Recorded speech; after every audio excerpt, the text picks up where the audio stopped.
isang bihirang pagkilala sa karera ng isang artista. Ito ang panibagong milestone na nakamit ni Asia's superstar Catherine Bernardo matapos opisyal na inilantad ang kanyang wax figure nitong Huwebes na magiging bahagi ng koleksyon ng Madame Tussauds Hong Kong.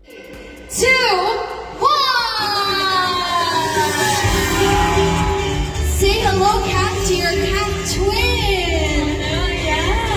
What can you say? There you go. She is speechless. Hango ito sa look ni Catherine nang tanggapin niya ang Outstanding Asian Star Award sa 2023 Seoul International Drama Awards sa South Korea.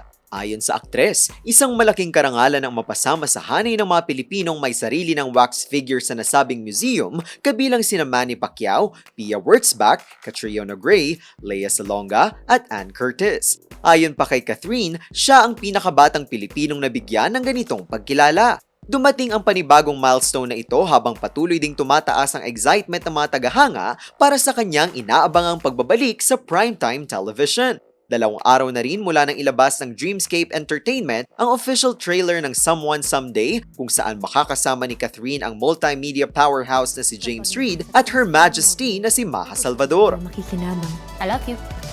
Kita mo naman sobrang layo na ng narating. Love always wins.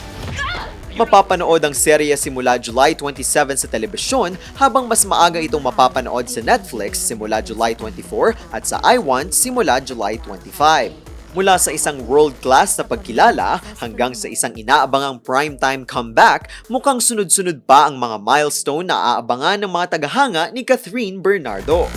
BJ Apuyod, RNG News.